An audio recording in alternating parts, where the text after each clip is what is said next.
C'est très bien pour nous d'avoir le système couveuse. On ne vient pas d'une famille agricole. Et bon, on a cherché pendant 3 années du terre, des fermes, mais c'est impossible de payer, c'est trop cher. Ça, c'est le grand problème.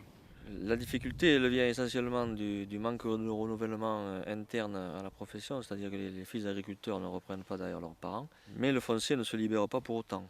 On était à 12 000 agriculteurs il y a une vingtaine d'années, on est à 5 000 cette année. D'où l'importance de trouver une autre façon d'installer les jeunes agriculteurs. On n'a pas besoin d'avoir un bac+5 pour être agriculteur, il suffit d'avoir une volonté forte, un engagement. Aider plus le jeune ou le moins jeune à s'installer. Ce n'est pas uniquement que les jeunes agriculteurs qui sont installés, c'est des reconversions, c'est tout qu'il faut employer pour favoriser les personnes à venir dans notre métier qui est beau quand même.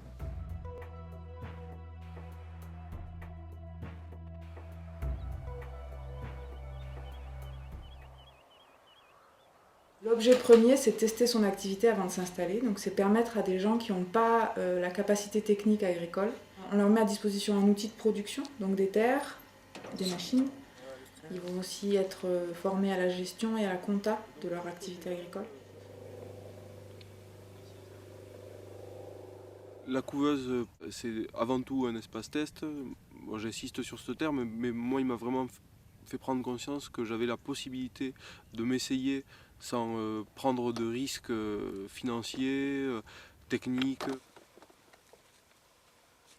Et là, aujourd'hui, je me teste, mais en ayant une gestion sur la production de A à Z, avec les vaches qui vont arriver, avec la transformation derrière, la vente. Donc je vais vraiment être maître de mon système de A à Z. C'est eux qui vont choisir, même s'ils sont accompagnés techniquement, quelles orientations ils veulent donner à leur projet. Donc ils sont responsables de leur activité technique et ils sont responsables de leur activité commerciale. C'est important que les porteurs de projets participent financièrement à la gestion et au fonctionnement de cette structure, parce qu'il ne faut pas non plus les déconnecter de leur réalité de terrain plus tard.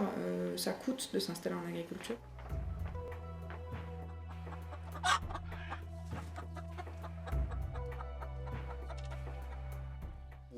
On fait l'hébergement juridique des futurs porteurs de projets. L'autre point positif, ça pourrait être aussi la simplification des démarches à l'installation. Donc en fait, on mutualise un petit peu tous les parcours de chacun. Ça permet de mieux solliciter tous les partenaires aussi, puisqu'il y a beaucoup de partenaires autour de nous. Et aussi un réseau de gens qui appartiennent à ce monde agricole. Et donc aujourd'hui, moi, ça me permet de me lancer avec confiance dans ce métier. Ça a un autre but, c'est que si vraiment c'est pas le métier qui leur convient, ça leur permet aussi de se tester et de voir quelle réorientation il faut envisager pour eux.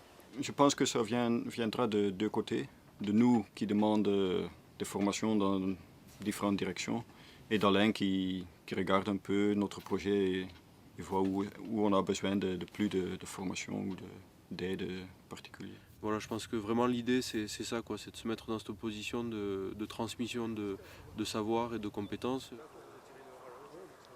Et puis pendant cette période d'incertitude qui est l'installation, il y a quand même un appui technique, un appui, oui, et un appui moral aussi. Il y a quand même un soutien.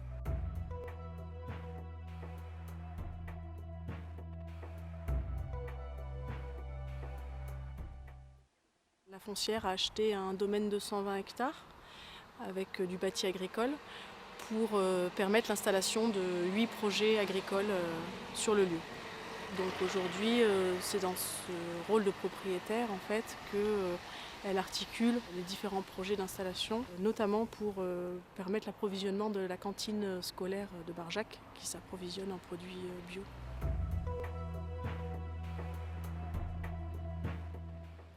Sur le projet de rénovation du bâtiment, il y a une partie de création de logements à destination des futurs éleveurs. Donc on envisage entre 2 et 3 logements sur le site et des ateliers plus professionnels de transformation en fait, de la viande ou du lait, tout ce qui est lié au bâti agricole lié à l'exploitation. On pense accueillir autour de 4 ou 5 maraîchers sur la ferme. On essaiera de développer des techniques de production différentes puisque de plus en plus on parle de production en permaculture, donc sous couvert.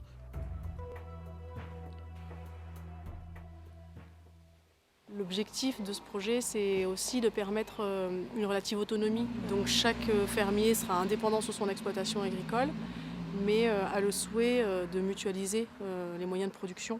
L'objectif, c'est que cette ferme puisse rayonner aussi et permettre notamment l'accueil et la formation via l'espace test de la couveuse et encourager le développement de l'agriculture biologique à travers une démonstration concrète, complémentaire, diversifiée, avec des synergies entre les productions et qui favorise surtout à la fois le nombre d'installés et également la création d'emplois et du coup le dynamisme du territoire de manière plus générale.